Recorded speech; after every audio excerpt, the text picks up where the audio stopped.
Tak vítejte teda na semináři tady u bosenských pyramid,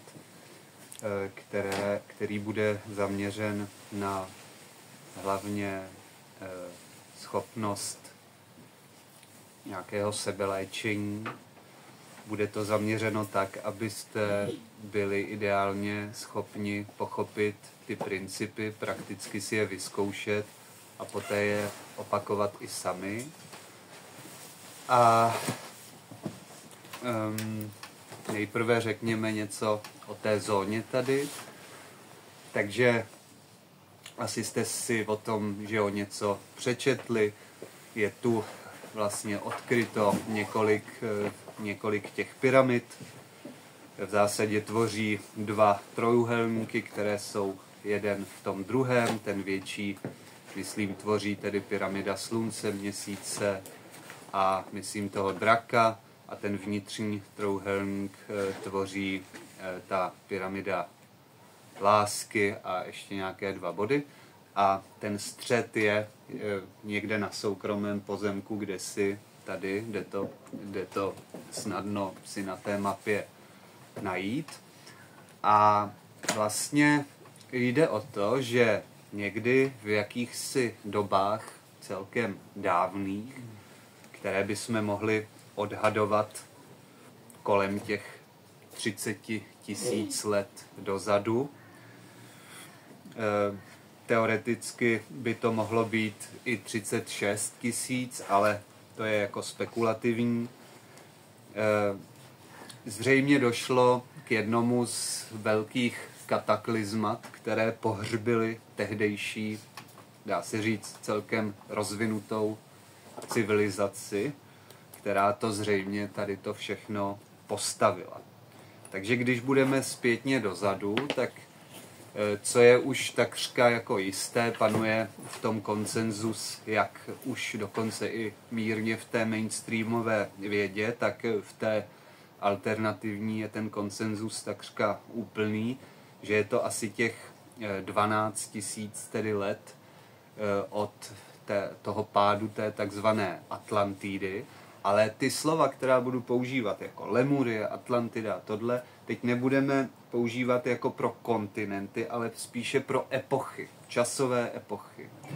Kdy tedy ta minulá epocha, která zanikla před těmi 12 000 lety, byla podle všeho už taková velmi, velmi problematická v tom ohledu, že ti tehdejší obyvatelé vlastně byli eticky, charakterně velice jaksi nevyvinutí, ale z hlediska schopností a té jakoby krystalické technologie byly nesmírně rozvinutí. Z těchto dob panuje značná část různých legend, mytologií, kdy například bylo běžné jako schopnost u jednotlivce zvládnout nějakou levitaci, zvládnout ty věci, které dnes jsou jakoby těžko dosažitelné. Ale jak to třeba můžete přečíst v Bhagavad Gítě nebo v jiných i ještě dochovaných zdrojích, tak ta morální úroveň byla úplně katastrofální. Jo? Ono totiž oproti tomu, co se třeba tak běžně jakoby říká, tak schopnosti jako tyhle ty pro nás exotické se naprosto jako nepodmiňují charakterem člověka. To jsou úplně jiné věci. Jo? Ve skutečnosti nějaký černý mák si ty schopnosti rozvine třeba i daleko snáž a rychleji, protože to je jakoby podporou dolního světa démonů. A ty samozřejmě chtějí vlastně udělat člověka svým způsobem silnýho. Právě proto, že pak se ta manipulace skrz ten nevyvinutý charakter daleko snáš, tedy takového jedince nebo dokonce u celé civilizace uskuteční a tím samozřejmě se ty démoni nažerou mnohem víc. Takže tu atlantskou epochu, která by bychom mohli jako datovat opět, že před těmi 12 000 lety tedy padnula a trvala předtím opět těch, dejme tomu, 12 000 let.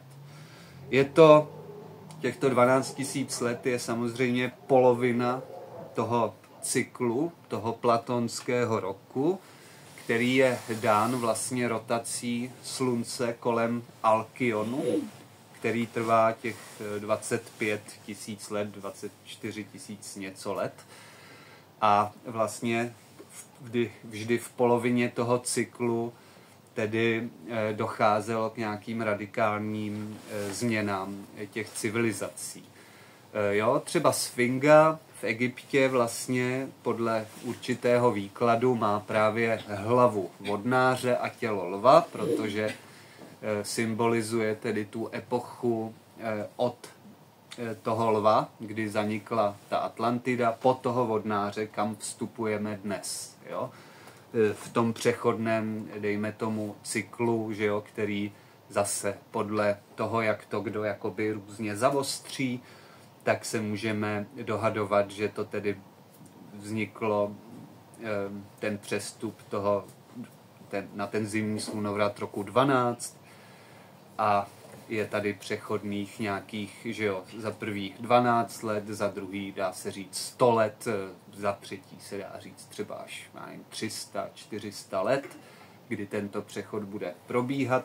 Jak jste si asi všimli, třeba ze zpráv nebo prostě vůbec pozorování světa, tak samozřejmě je tu vždycky určitý protitlak toho spodního světa, a který se snaží zamezit vlastně tomu našemu vývoji tím, že vlastně nás svádí, zkouší, hlavně právě na bázi těch spodních čaker, to znamená nějakého jakoby nasycení emocionálního a hlavně pudového a taktéž udržování vlastně jakéhosi ega nebo osobní důležitosti ve smyslu toho hlavně nedopustit změnu právě k té čistotě a k lepšímu.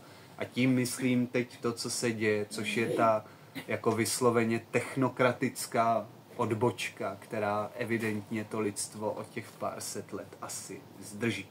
Jsme na samém počátku, kdy můžeme tedy využívat jak plusové, vlastně ty jakoby pozitivní věci té technologie, jo, i když ta technologie je samozřejmě cenzurovaná, manipulovaná, ale přesto, že jo, něco málo nám pomáhá, prostě nemusíme trávit 20 hodin denně na poli, ale jdeme do supermarketu, máme aspoň to auto, když tedy nedovolili ty teleporty, nebo tyhle věci, jo, můžeme se zeptat toho GPT na věci, ke kterých bychom dřív potřebovali tým akademiků prostě, jo, nebo mnohem řádově, mnohem více času.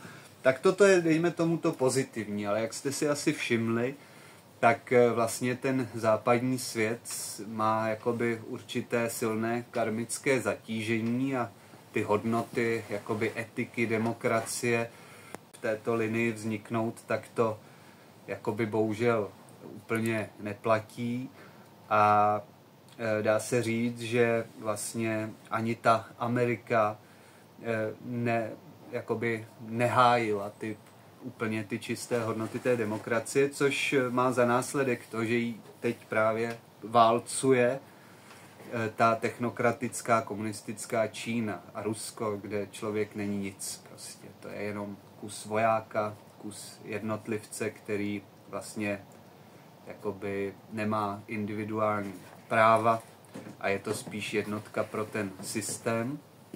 A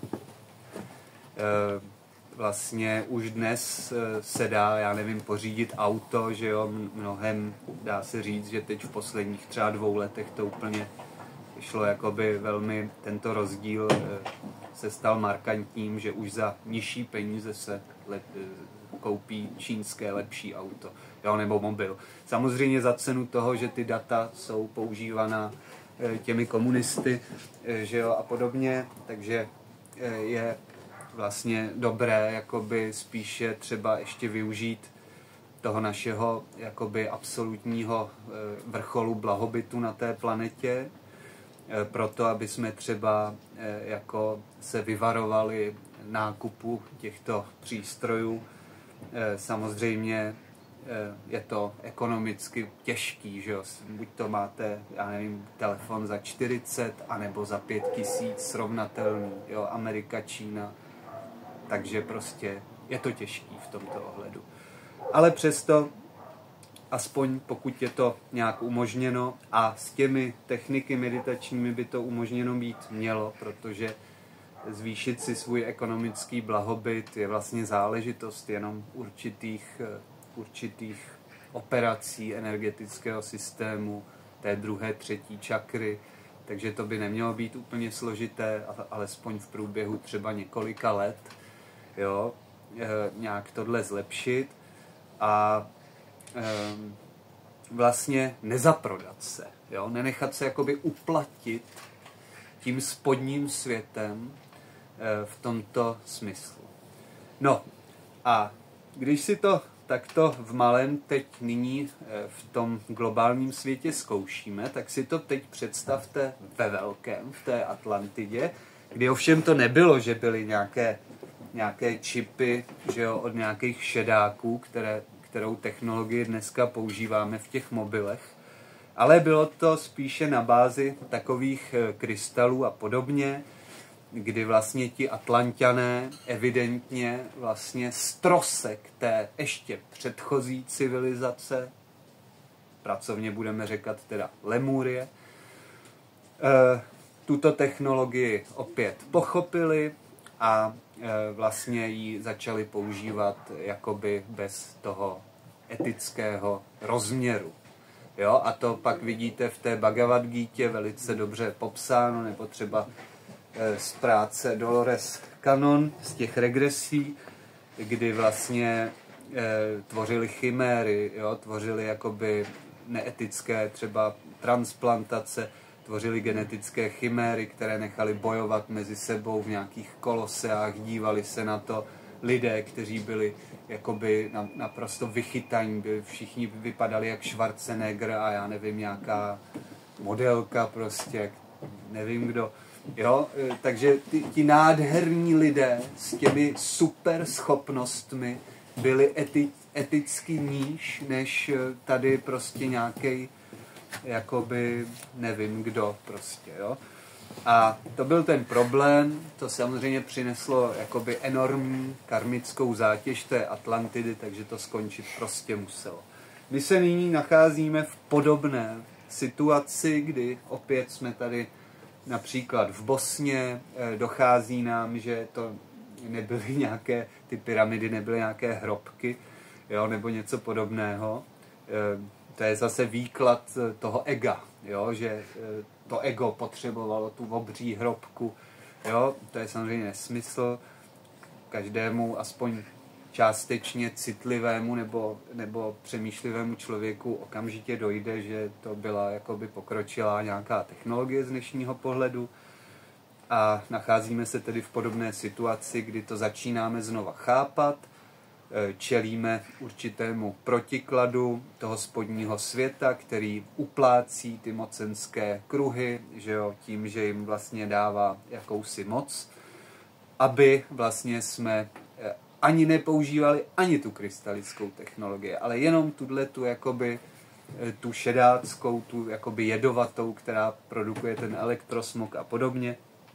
Ale dá se říci, že jsme třeba inkarnováni tady mnozí, abychom se pokusili jakoby vytvořit jako pozitivní zvrat, kdy jsme tedy masově se inkarnovali hlavně do prostředí tedy té střední Evropy, která jakoby skvěle kombinuje zbytky té svobody, jakousi esenci té demokracie, zároveň obrovský ekonomický blahobyt a dostupnost toho všeho v takové konstelaci, kdy samozřejmě člověk, který nikdy nevycestoval za hranice zemí si toho nedokáže vážit a všechno jenom kritizuje, protože si čte nějaké články nějakých prostě mindráků.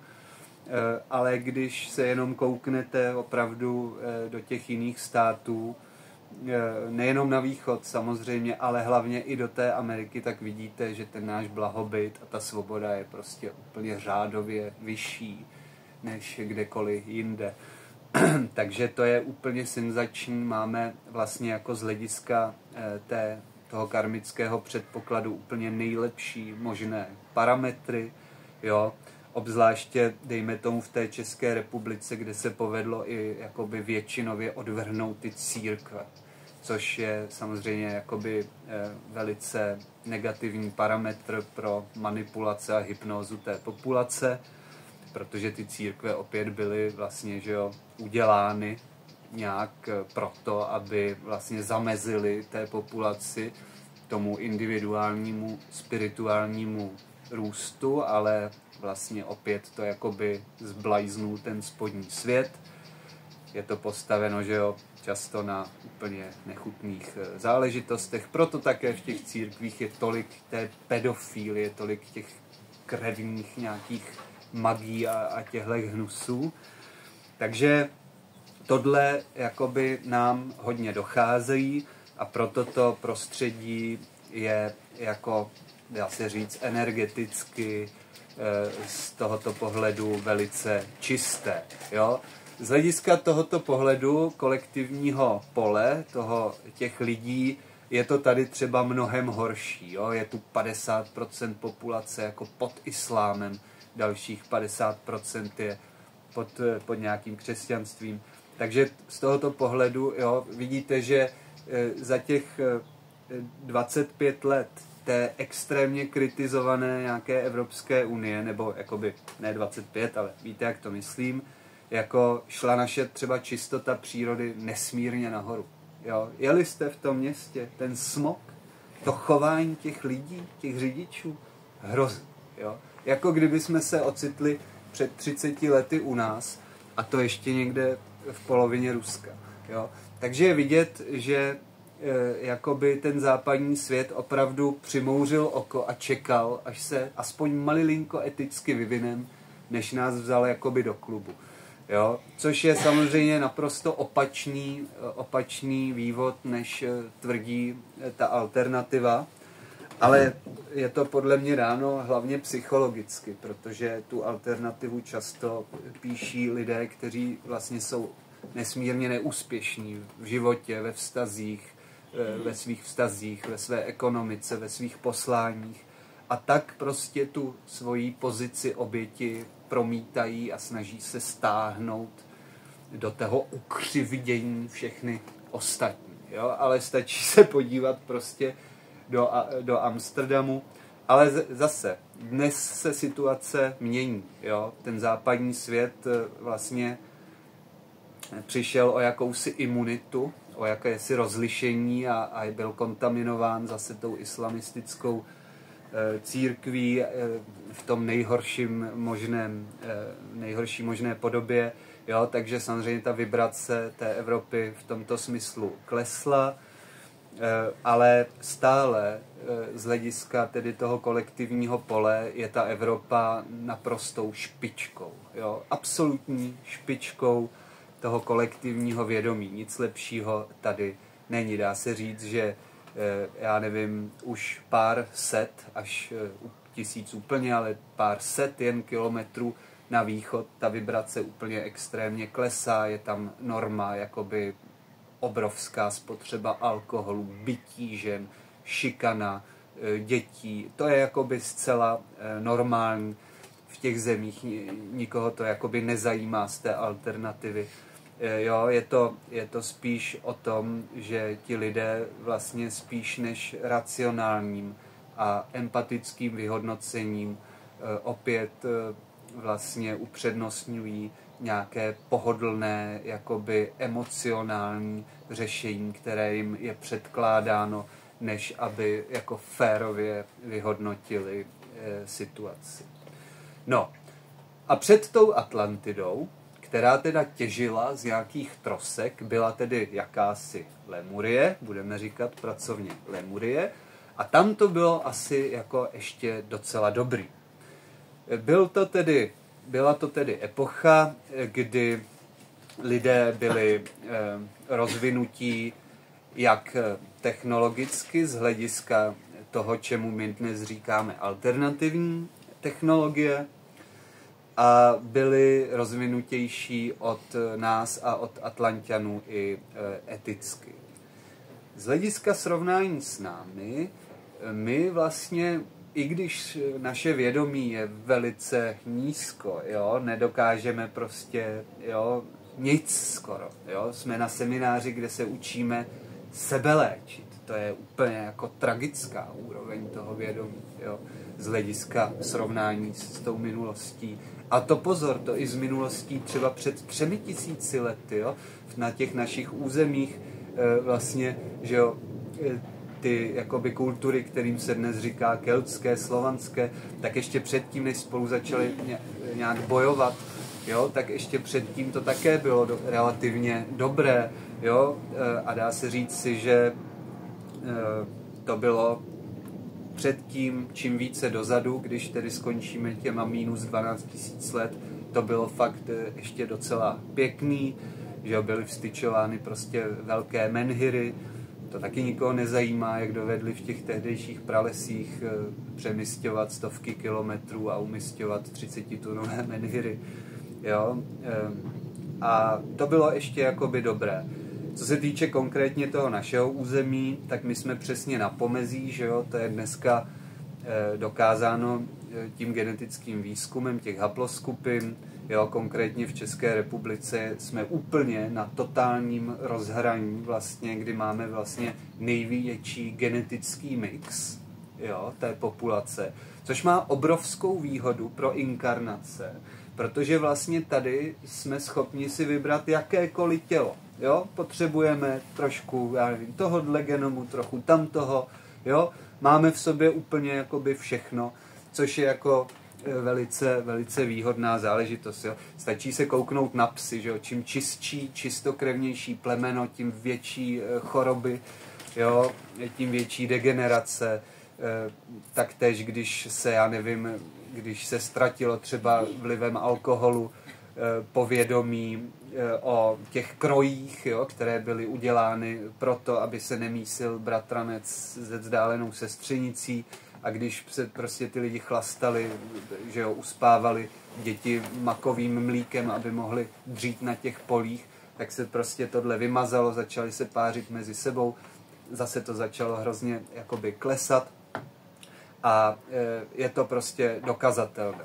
Jo, zase je to zcela opačná teze, než se tvrdí v té alternativě, kde vlastně kdo nemá blonďaté vlasy a modré oči, tak jako by to byl nižší rasa.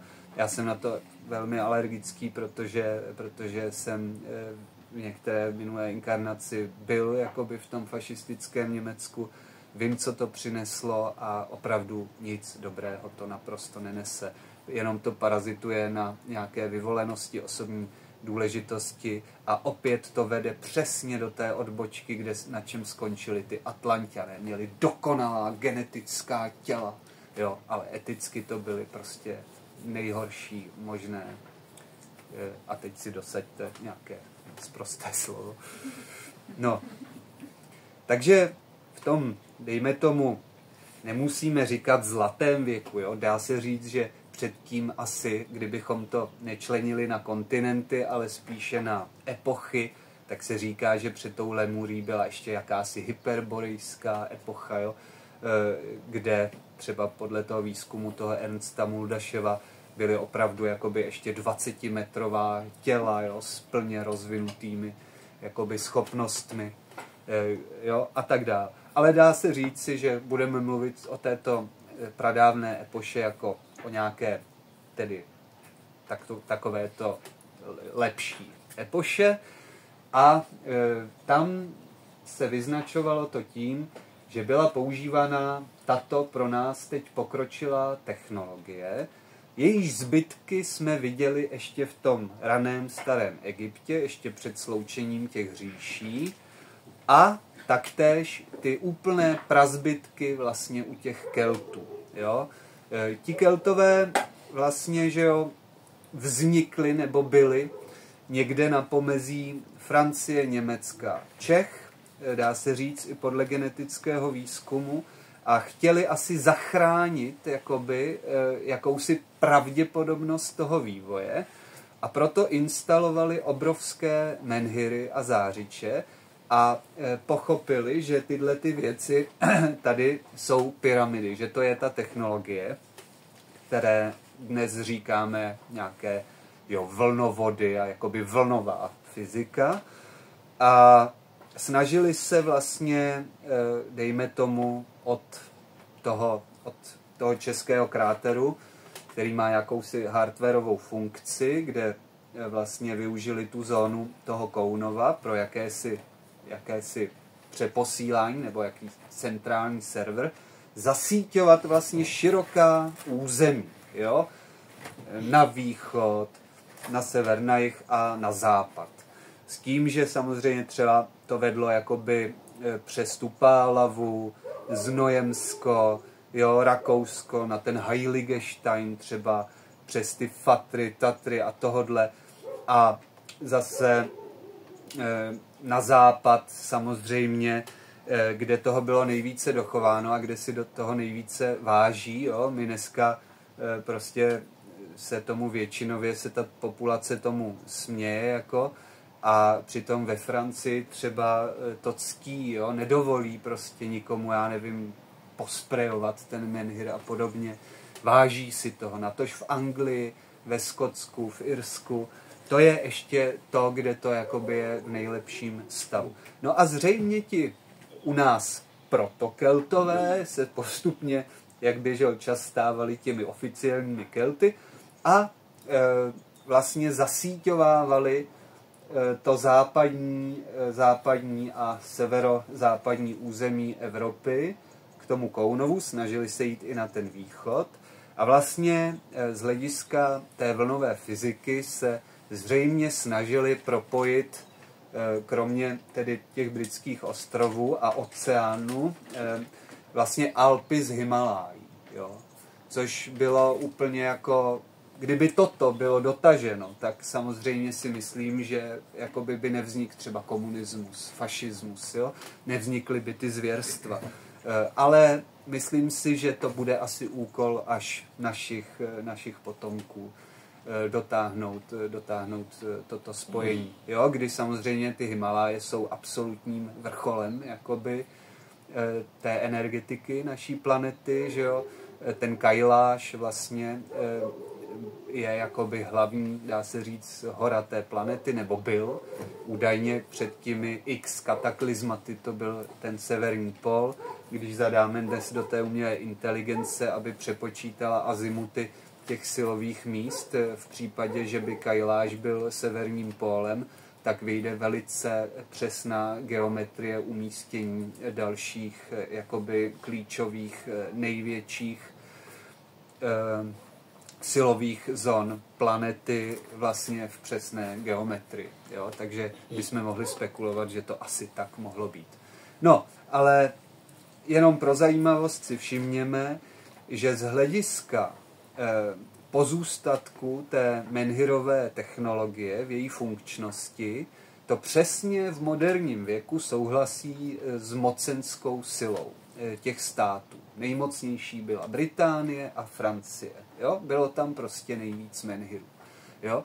To znamená, že to světlo v tom kolektivním vědomí přivádělo víc jakoby bystrosti nebo víc jakoby inteligence těm lidem. Samozřejmě ta byla zneužita, ano, to všichni víme, jo? Ale na druhou stranu přinesla i mnoho pozitivního, že jo? Kdo vlastně tady začal s rovnoprávností pohlaví, že jo? Prostě to byla hlavně ta Francie, jo? Pak se to upgradeovalo do vyšší etiky v té Anglii. Tam vznikly pojmy, jako je gentleman a lady, jo? Jako kdy lady už se chovala, už to nebyla prostě emocionální, jako tadle, jako rozevlátá holka, že jo, už měla nějakou gráci. A ten gentleman taky už nebyl jenom nějaký jakoby primitivní muž. Ale byl to skutečně už i jakoby citově trošku rozvinutý muž. A to můžeme pokládat za jakoby špičku toho kolektivního pole. To není skoro nikde jinde. Jo? To je až u těch úplně nejprimitivnějších indiánů. Mohla ta holka chodit s těmi prsami ven a nikdo nebyl pohoršen, nikdo to nebral jako něco, nikdo ji nechtěl znásilnit. Jo?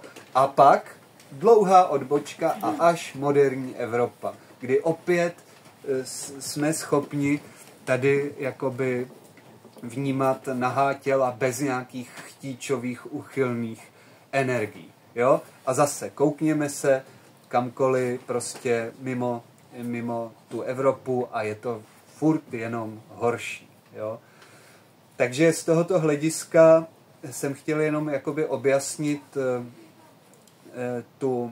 ten kontext, jak souvisí ta technologie s naší etikou a jak souvisí, respektive nesouvisí schopnosti, které dnes vnímáme jako alternativní právě s charakterem. Jo? To znamená, že klíčová věc pro individuální i kolektivní budoucnost je zajistit, aby se toto zneužití znova nestalo. Je to zcela klíčová záležitost do budoucna. A jak to zajistíme individuálně v našich životech? Tak, že nebudeme jim prahnout po schopnostech jako nějaký teenager, ale budeme se snažit pracovat i na tom, co je teda sakramentsky obtížné. A to je budování osobnosti, budování etiky s určitou přísností nějaké sebereflexe. Jo? A to je to, co v těch systémech není, jo? Chybí. Když se kouknete třeba na sledovanosti jakoby pořadů na YouTube, jo? Tak ctnosti charakteru 1000, to je fakt dobrý výsledek. Jo? A já nevím, Plejáďani nás odvedou do XT dimenze 50 000. Jo? Stejně tak jako by ty vibrace těch přednášejících taktéž. Jo? Kdo nabízí prostě schopnosti za téměř žádnou snahu, tak je to upřednostňováno. Takže můj apel po mnoha jakoby inkarnačních a i v tomto životě velmi pevných, tvrdých zkušeností, náročných, je ten, aby jsme toto znovu nedopustili a abychom opravdu se nenechali skorumpovat pouhým nasycením pudů, emocí a osobní důležitosti. Jo? Nestojí to za to. Nestojí to za to z hlediska jedince a jeho karmy a z hlediska kolektivního lidství. Jo? Kdo chce pomoci lidstvu, ať se stává lepším člověkem. A stejně, ano, buduje schopnosti. Ano, samozřejmě. Mělo by to být v té rovnováze. Jo? Zase skvělý morální člověk, který je někde zašitej a neudělá nic, tak jo, sice třeba vyzařuje do toho kolektivního pole, jo, ale zase, když zlepšíme i ty schopnosti typu, já nevím, já jsem byl třeba dřív hrozný introvert, jo, a jakoby pak bych nepomohl třeba té veřejnosti v nějakém aspoň miniaturním poznání, kdybych stále byl zašitý někde a meditoval si tam, jo. Bylo potřeba prostě překlenout, opravdu změnit ty svoje mindráky, jo, a udělat to, co ve výchozí pozici bylo nepředstavitelné naprosto a extrémně těžké. Každodenní prací po mnoha let. Jo? Takže to je i taktéž takový jakoby mírně zralejší pohled, že to není jako mávnutím kouzelného proutku, ale je to práce, je to denní práce, kdy je rozhodující každý moment, každá chvilka. A teď, pokud takto operujeme, tak zase musíme mít ještě sebereflexe. A to ještě mít v sebereflexi vždycky ještě o něco jinak, než se dá vůbec předpokládat. A pořád na sobě nenechat mít suchou, a stále ještě víc. A v každém momentu si říct, třeba mě to pomáhá taková poučka, že když si vemu třeba sebe před 5 lety, tak to úplná katastrofa. Jo? To znamená, že za 5 let si pravděpodobně řeknu, že teď je to úplná katastrofa. Jo? Takže teď si to můžeme jakoby takto převést, že jakoby stále jsme na počátcích svých možností, jo? A mělo by to vést tedy k jakémusi zdánlivému paradoxu. Je to paradox pouze pro ego, jo? Pro ducha je to jako to řešení. A to je jakoby větší a větší skromnost osobní a jakoby nedůležitost toho ega a přitom růst moci a schopností. Jo? To je důležité. Protože dosud jsme viděli pouze ty negativní příklady, že ten, kdo má moc, má obří ego a ten skromný je ten chudej. Jo? To je úplně, jako to je ta zvrácenost. To je ta zvrácenost. Jo? Takže teď je potřeba, aby eticky rozvinutější lidi získali i sílu. Sílu, ekonomickou sílu, sílu schopností a podobně.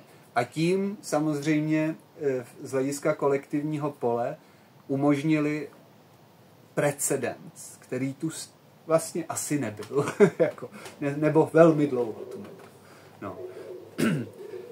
A když se teď ještě chvilku pobavíme konkrétně o té technologii, o této zóně, tak se můžeme tedy dohadovat, že v té epoše emurské nebo dřívějších byla vlastně na Zemi tedy globální civilizace. Ona byla globální samozřejmě i za Atlantidy, to je taky naprosto enormní, jakoby enormní zásah toho spodního světa ve smyslu rozděl a panuje, jak vlastně nás uhnal na ty nejnižší pudy, jo, kdy vidíte, že já nevím, smečka nějakých zvířat bojuje s druhou smečkou, jo, aby ten největší alfa oplodnil tu samičku, tak zhruba to je jakoby vibračně inteligence těch států, jo.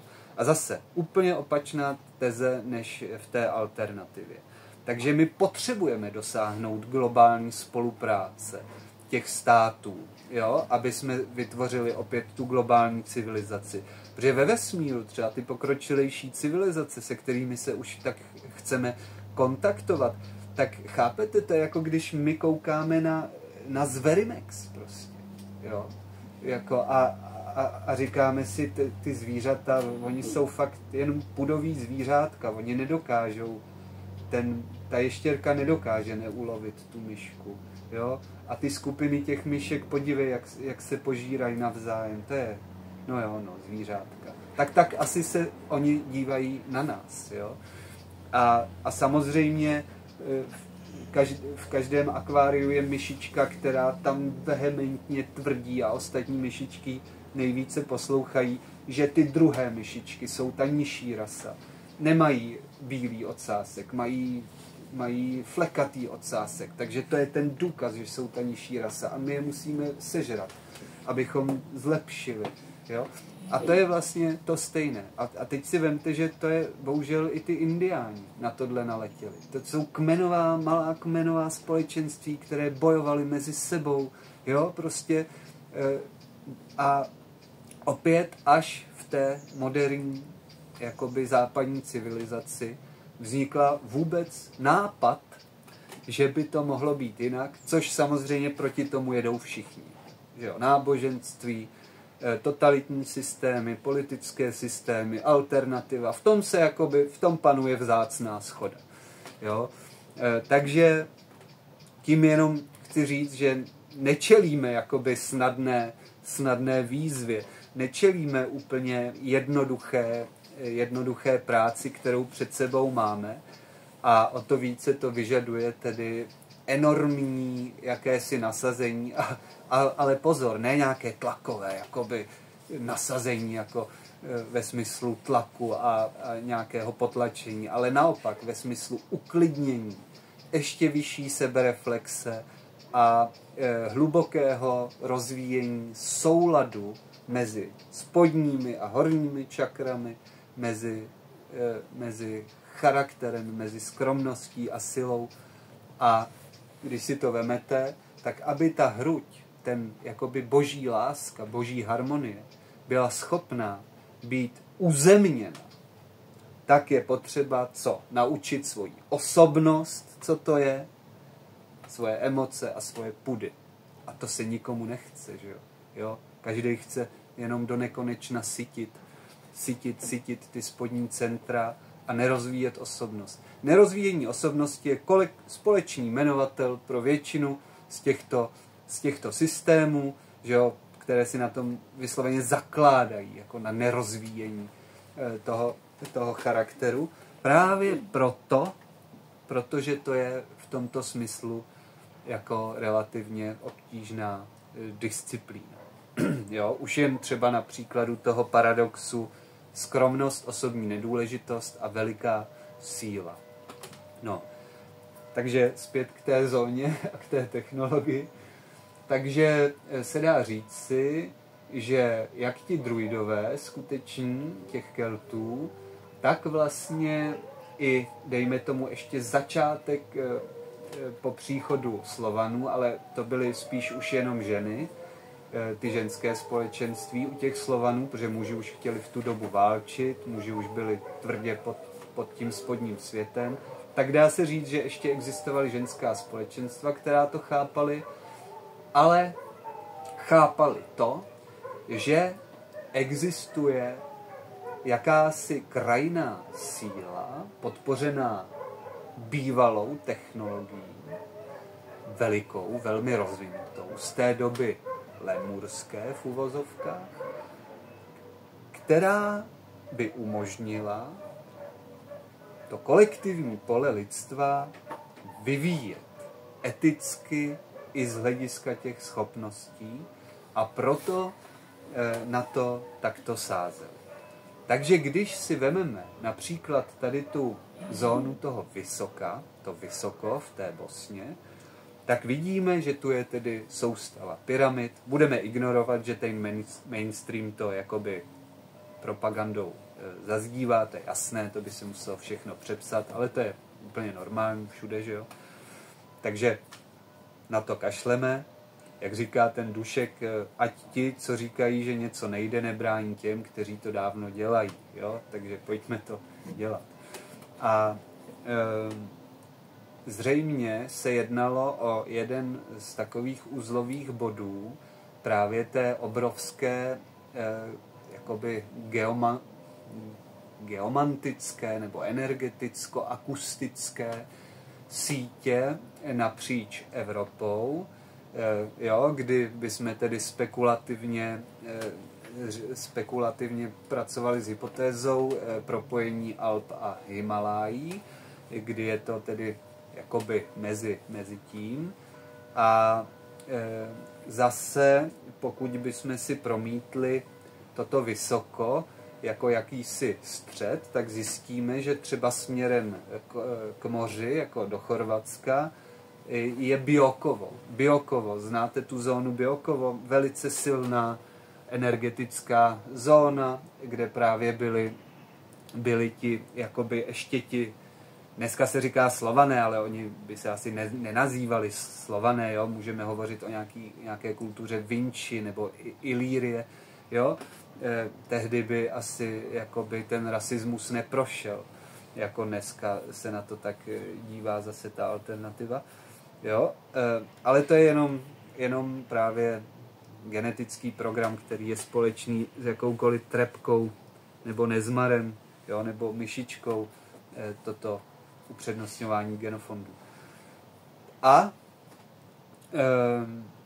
vlastně se tedy můžeme domnívat, že v této zlaté epoše nebo lemurské epoše bylo normální budovat obrovská, gigantická díla, 100metrové a více setmetrové pyramidy a dokonce možná i tisícimetrové pyramidy. Ať už tedy broušením přirozených skalních masivů, tak i reálnými umělými stavbami. Jo? Ten Kailáš také má pyramidální tvar, když se kouknete na ty satelitní snímky. Oni samozřejmě před 10 lety nebo před 20 lety na těch satelitních snímkách bylo těch pyramid mnohem víc. Oni to postupně rozmazávají, že jo, a podobně, jo, aby náhodou to nebylo tak patrný. Takže v tomto ohledu jako zase čelíme určitému protitlaku a často je lepší prostě fyzicky jet tím autem a koukat na ty hory, než na ty snímky, které jakoby už neodpovídají těm reálným tvarům, které vidíte svýma vlastníma očima. Jo.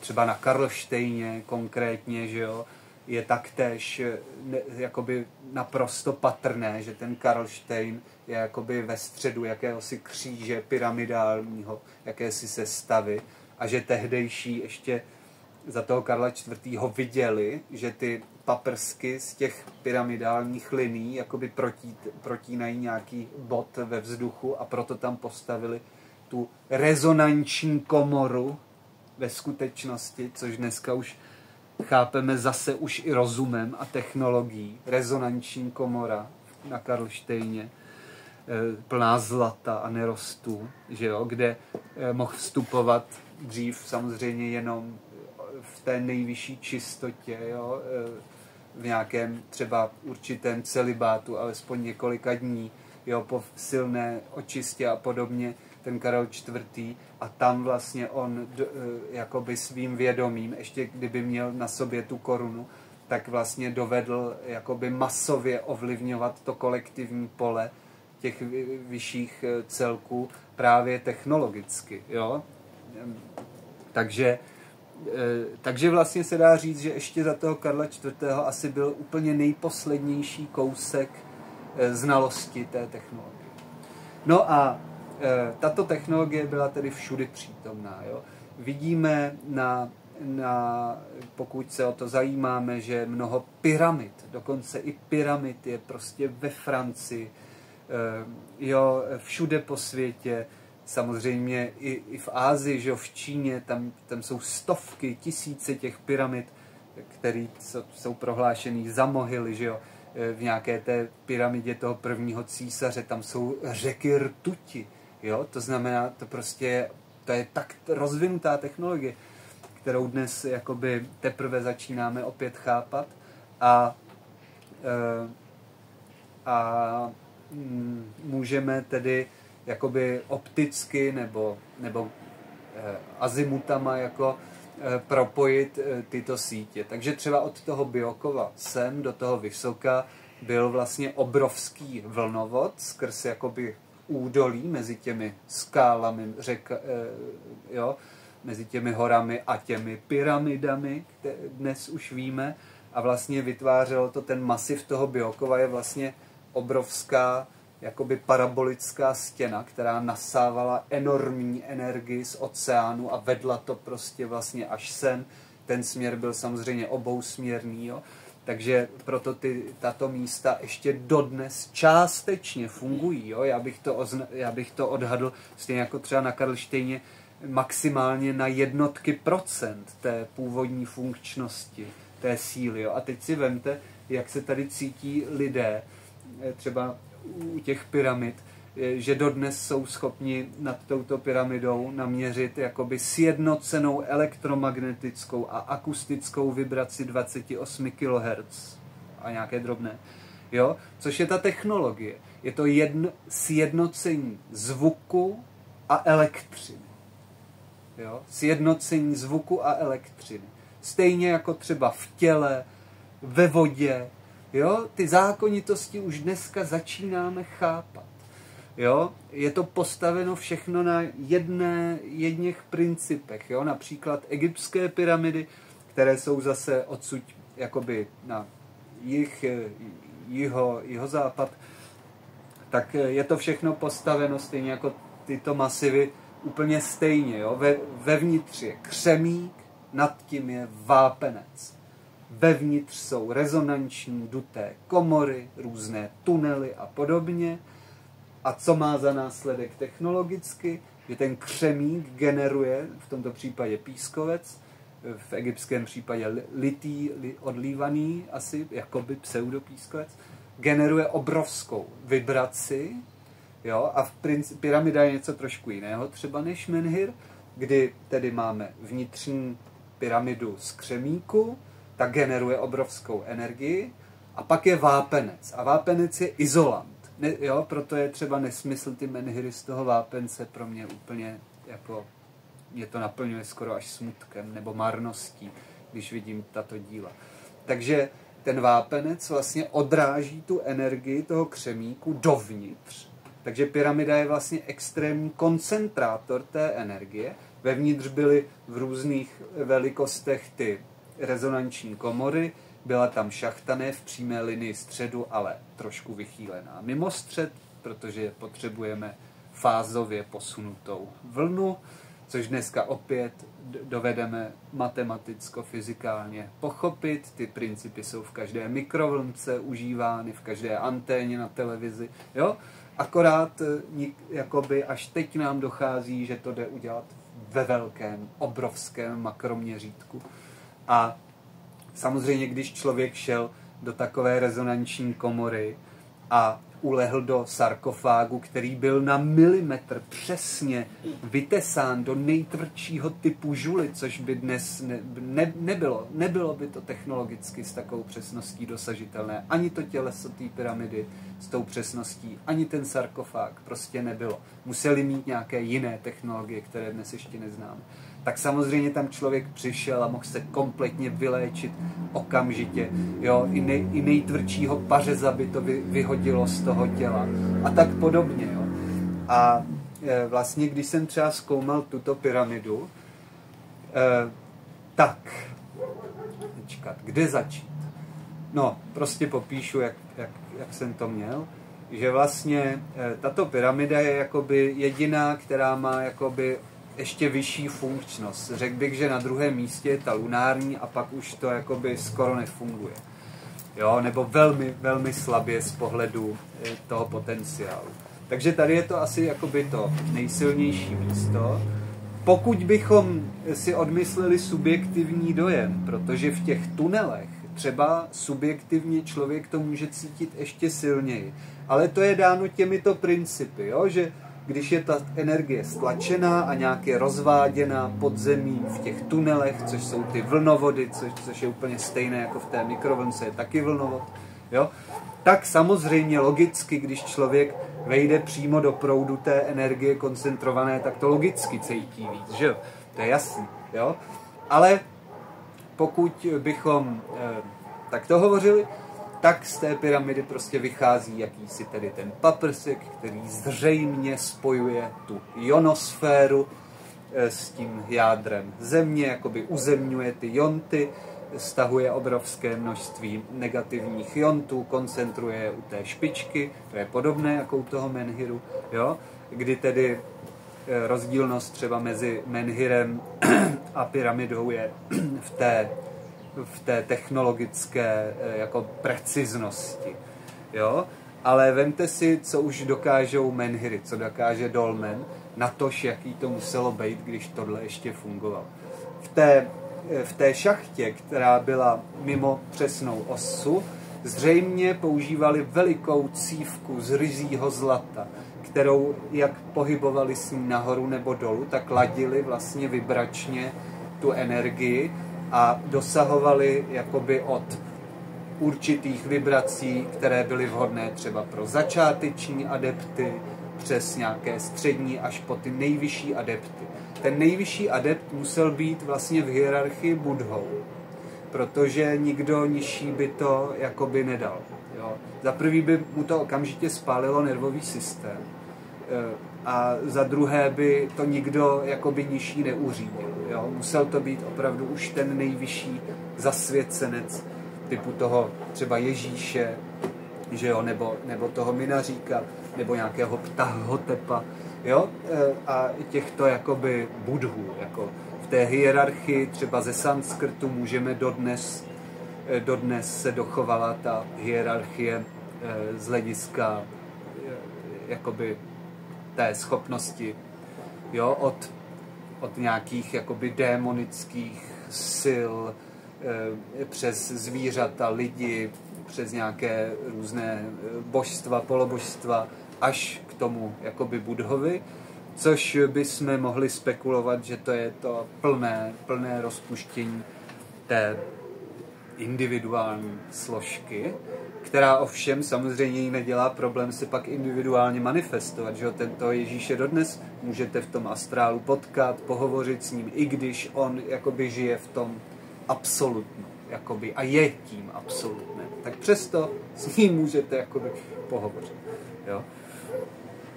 A vlastně tady se dá říci, že po tom teď opravdu už budu říkat spíše jakoby ty svoje jakoby poznatky, že zřejmě po tom kataklizmatu té epochy lemurské vlastně se stala podobná věc jako při pádu Atlantidy nebo při konci toho dobrého Egypta, kdy bylo ještě samozřejmě v té globální civilizaci naprosto normální styky s pokročilými mimozemskými inteligencemi, a to jak vlastně multidimenzionálního, tak třeba hmotně nebo mírně nadhmotného charakteru. A vlastně když oni to samozřejmě věděli dopředu, co se stane a tohleto, takže oni prostě odvezli tu technologii, jo? Odvezli ji prostě pryč, není tady, fyzicky nejsou tam ty zlata, ty anchy, jo, teď si to vemte, že za těch časů toho Mojžíše, že jo, udělali, ten Mojžíš se hovoří, že byl jedním z posledních, jakoby, jak zasvěcenců, pak už se to úplně zvrtlo, jo, ty Hebrejci jakoby už nedokázali, neukočírovali to a zvrtlo se to v to náboženství, jo, který se pak rozdělilo do toho křesťanství a všichni bojovali mezi sebou. Ale tehdy ještě měli tu archu té úmluvy, což byla vlastně ta technologie, i když v těch dobách už to bylo všechno odvezeno pryč, tak ještě tedy získali jakoby ze zhora návod, jak udělat tenhle stroj na nějakou komunikaci. Jo? Ale pak tam byly, to je dodnes, myslím, i normálně v Bibli, že jo, jakoby zneužití té technologie, ten Šalamounův chrám, jo, který také pracoval jako rezonanční komora z nějakých velkých zlatých desek, které ovšem už to je jako nechutný, jo, že už to potírali tou krví a tohle a už to bylo jakoby laděný na ty démonické světy, jo. Takže tohle už bylo jakoby zvrtnutý, ale tehda to ještě bylo dobrý a používali to samozřejmě zase řádově ve vyšším stupni, než jsme znali z toho Egypta nebo z pozdějších etap. Nejposlednější etapa, kdy zřejmě byly užity akusticko-energeticky vyladěné frekvence v rezonančních komorách, je Karlův most. Jo? Dneska už ne, oni to samozřejmě ty stavaři zalili betonem a asfaltem. Jo, prostě. Jo, ale byly tam objeveny přesně na různé tóny, jakoby symetrické rezonanční komory a šachty, neboli vlnovody, dneska víme, do různých silových míst, třeba nějakého toho sázavského kláštera a podobně, jo, ale protože to prostě rekonstruovali v tom moderním věku toho tvrdého materialismu, tak to prostě zalili betonem, nechápali asi úplně, proč to tam jakoby bylo, jo. No, ale potvrzuje to, že za té doby toho parler, jo, francouzsky, hovořící kámen, mluvící kámen, parléř, to ještě znali prostě. No, takže v této pyramidě vlastně se můžete napojit na velice pokročilou bytost, kdy tedy spekulativně když docházelo k tomu kataklizmatu té Lemurie a všechny ty technologie byly odvezeny pryč, tak jedna z velmi pokročilých bytostí, nebo respektive vícero pokročilých bytostí, ale jedna jakoby hlavní, jakoby šéf, vlastně jako kdyby bydlí v tom paprsku té pyramidy, taková veliká, zlatá, nádherná bytost, nesmírně čistá, rozvinutá bytost, Jo, ono jakoby spirituálně ta pyramida je zlatá, září velice ryzí zlatou září, ta vodní, teda ta lunární pyramida zase stříbrnou září. Jo, to určili relativně přesně, to solární a lunární rozdělení těch pyramid. Takže vlastně ta veliká bytost, která se tedy manifestuje jako strašně veliká, jako vysoká, jo, desítky metrů. A to by vlastně mohlo odpovídat ještě i velikosti těch těl těch lemuřanů údajně. Jako, tak tam prostě dodnes je, snaží se to nějak tak udržovat, že jo, čekala těch 12 000 let, což je pro ní jakoby nic v tom nelineárním čase. A čeká vlastně na lidi, kteří se o to začnou zajímat, takže se o to zajímejte. A ona mi ta bytost jakoby ukázala ty vztahy s těmi širšími celky v té Evropě a pak mi dala jakoby nahlédnout, že to, co je dnes odkryto, ty ravné a tyhle, to je jenom úplně nejsvrchnější vrstva těch vlnovodů, ale jakoby to hlavní je ještě hluboko pod tím. Tam jsou ty obrovské síně. Mimochodem, že jste asi zachytili, že díky nějakému tomu pokročilému radaru bylo zveřejněno, že pod egyptskými pyramidami jsou takové velké válcovité jakoby struktury, obehnané spirálovitými schodištěmi a pod tím jsou obrovské prostory, mega obrovské prostory. Jo? Takže to je to gro té technologie. Jo? Ta pyramida to je něco jako obrazovka od televize, ale všechny ty čipy a těch miliarda různých rezistorků a to hlavní, co dělá ten obraz, to je pod tím. Jakoby. Jo? To je ta technologie pod tím. Ale je prázdná. Ukázali mi prostě, že tam není nic. Nezůstal tam nic. Jo? Možná nějaká keramika, jako nějaké amfory, jako jen, které používali třeba pro zvukové zesílení. Jo? Ale to bylo v Egyptě, ty amfory tady byly asi zase mnohem pokročilejší věci. Ale všechny ty skutečně technologicky jako vytříbené věci tu nejsou. Ale dá se říct si, že alespoň v těch jednotkách těch procent už jenom čistě tou tvarovostí, čistě tou fyzikou té masy a té skladby těch nerostů to funguje aspoň na nějaké to procentíčko. Jo, je to normálně změřitelné, těch 28 něco kilohertz. Takže vlastně bychom takto mohli postupovat. Pauzni. No. A teď jen velice krátce tedy o technologii těch meditací. Opět, ukazuje se, že ačkoliv třeba tyto techniky čerpají nejvíce z těch jakoby americko-indiánských tradic, tak to byla zřejmě jedna ucelená technologie právě z nějakých těch dob předtím, z těch atlantských dob, která sice nepodmiňuje nebo není podmíněna etickým rozvojem, jo? Jakoby charakteru. To znamená, že i zlej člověk, ten daleko třeba právě paradoxně rychleji si ty schopnosti dovede rozvinout. Jo? Vidíte u spoustu lidí, kteří dokonce i na tu hruď meditujou roky, takže jsou to prostě jakoby arrogantní, jako bezskrupulózní, dosadíme sprosté slovo. Takže klíčové pro nás jakoby ta modifikace od těch indiánů nebo od toho mainstreamu v těch technikách je spojování hruď solar, jo, a výchova solaru. Jako kdybychom vychovávali opravdu nezvedenýho teenagera. Jo. Samozřejmě břicho bychom mohli nazvat jakoby vnitřním dítětem a první čakru vnitřním zvířetem nebo drakem. Jo. Tak my potřebujeme jakoby vychovat toho teenagera, udělat z něj krále, cnostného krále, harmonizovat svoje vnitřní dítě, aby to nebyl jakoby harant, který chce se sobecky sytit na úkor všech, ale aby nám poskytoval bezpodmínečnou radost. A samozřejmě ukočírovat první čakru pudy takovým způsobem, aby vlastně nám to jakoby skrze kundalini dovedlo dát ten silnoproud. Jo? To je ta závěrečná meditace tohoto semináře, kdy si to budeme jako částečně zkoušet. Jo?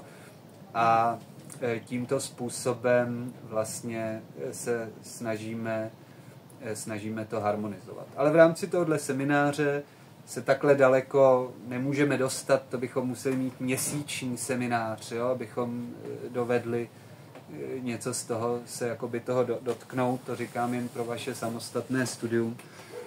Takže budeme dělat vlastně to soustředění na tu sebeléčebnou aktivitu, kdy nejprve tedy se vyčistíte. Jo?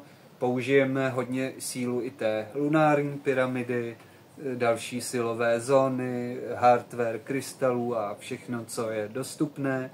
A vy vlastně se necháte obalit jako kdyby tou zemskou energií a energií těch silových zón a budete ze sebe vydýchávat všechny špatné věci.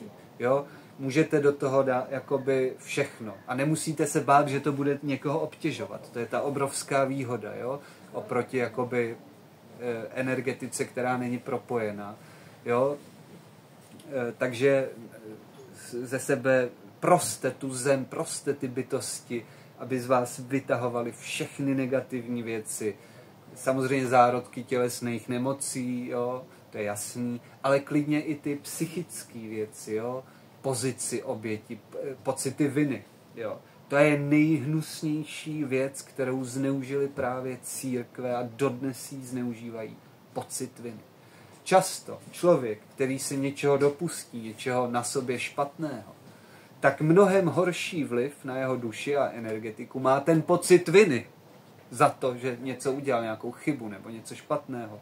Jo? Neunesl svůj pud nebo svoje ego a něco prostě zundil, tak daleko horší vliv na to pole má často pocit viny, než ta reálná chyba. Takže dejte ze sebe ty pocity viny ven, jo?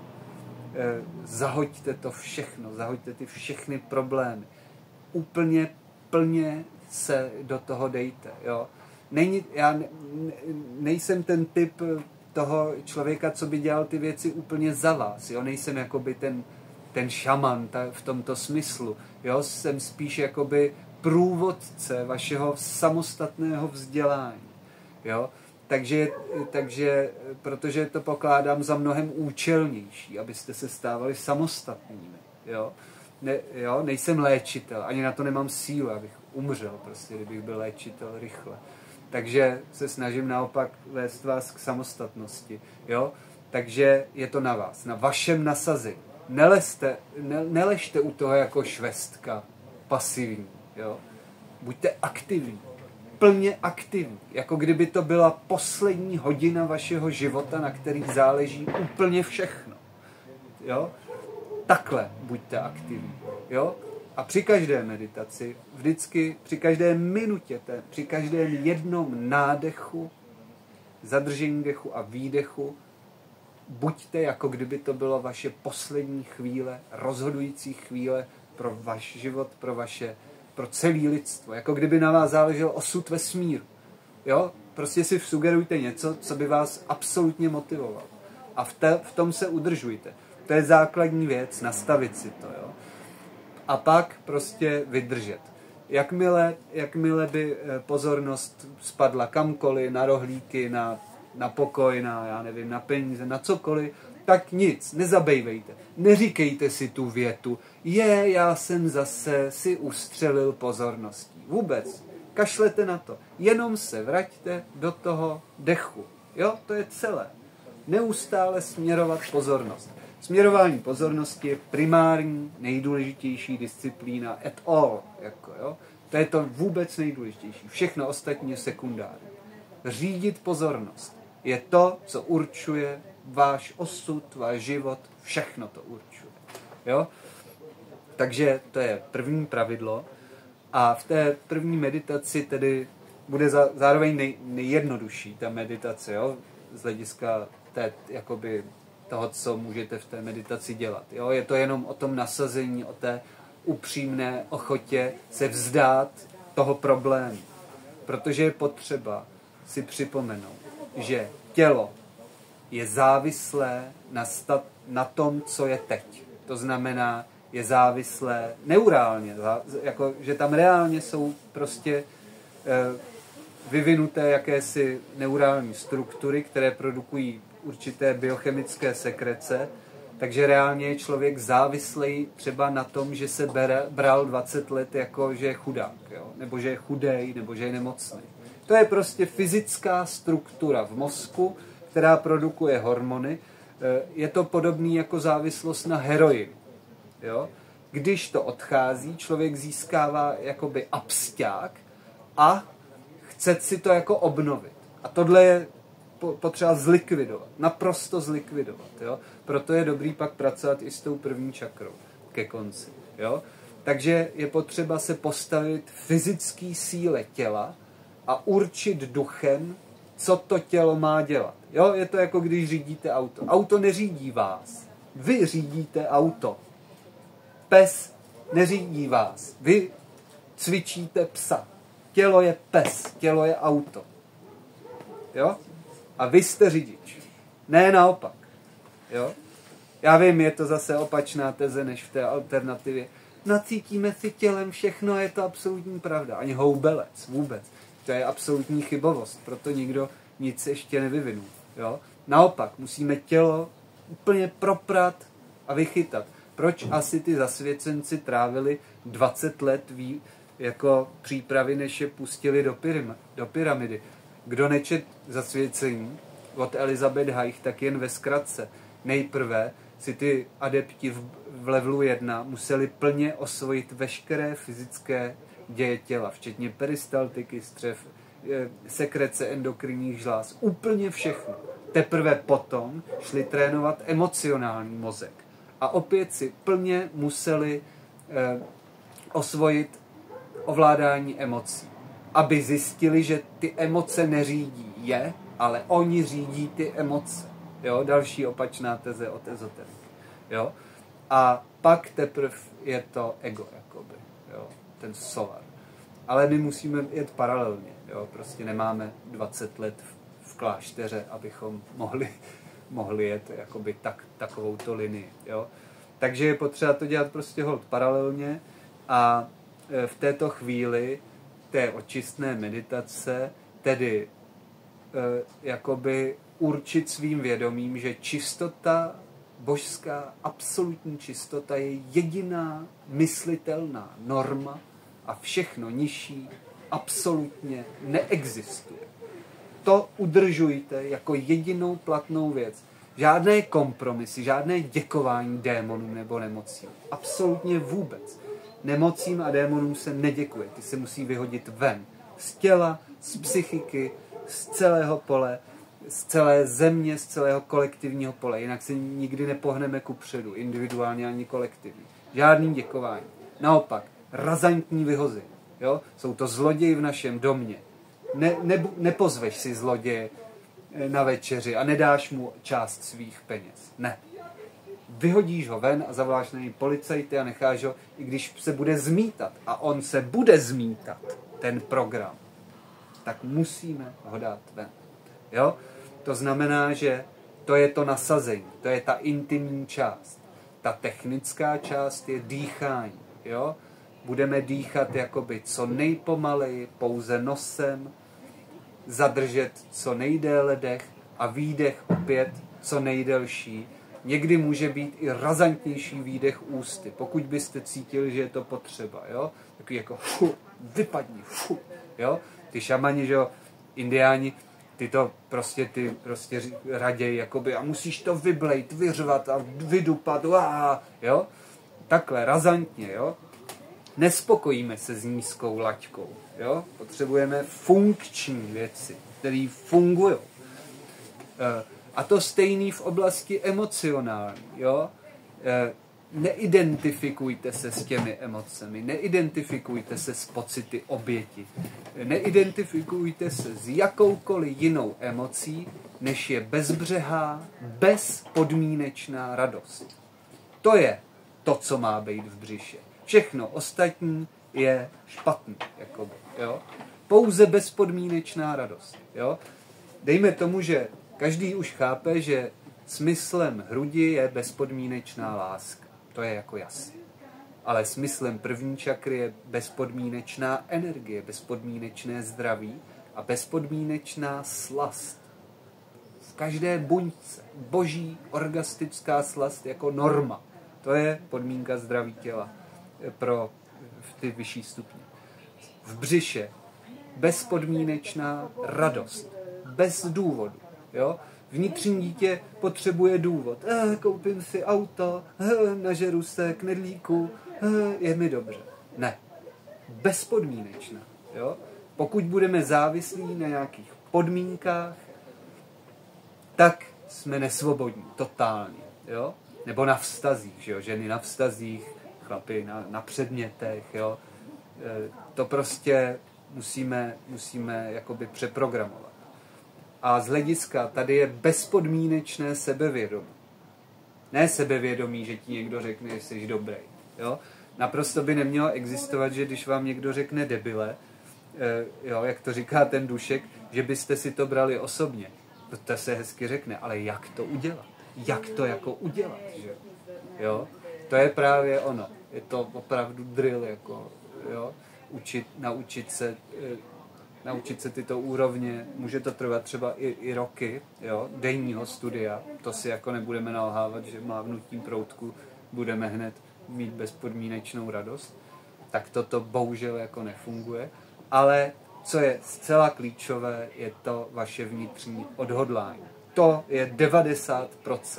Jo? 90% je vaše vnitřní odhodlání a záměr toho, co chcete.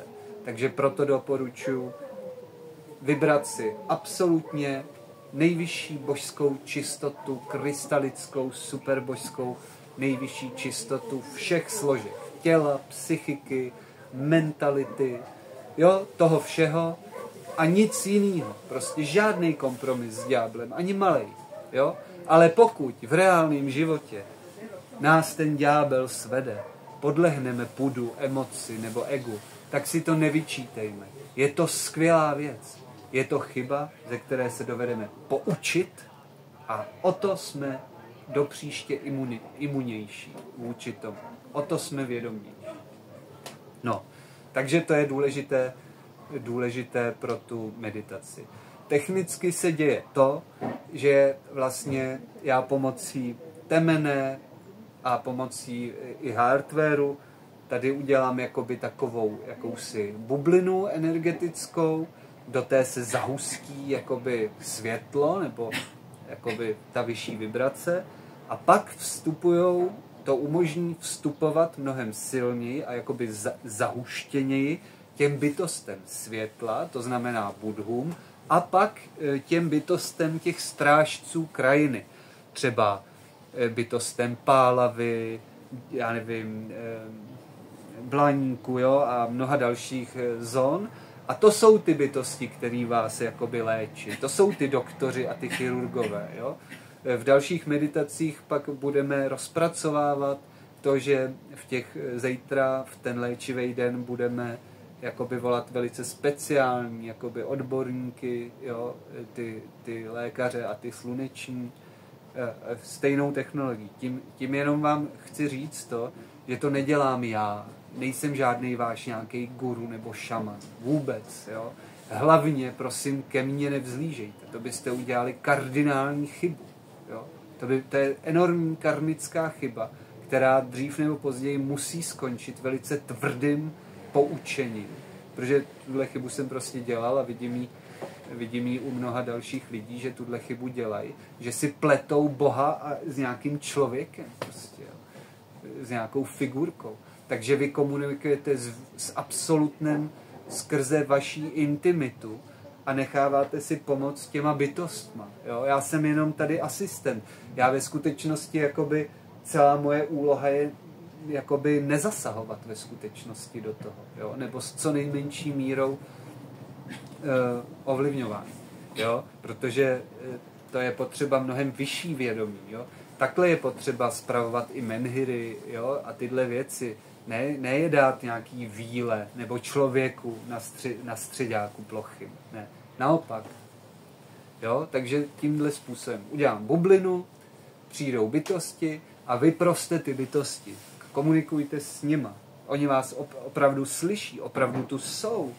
Jo? Jsou tu stovky a tisíce těch bytostí na tom prostoru. Jo? Ne, že jsou dva tady nějaký.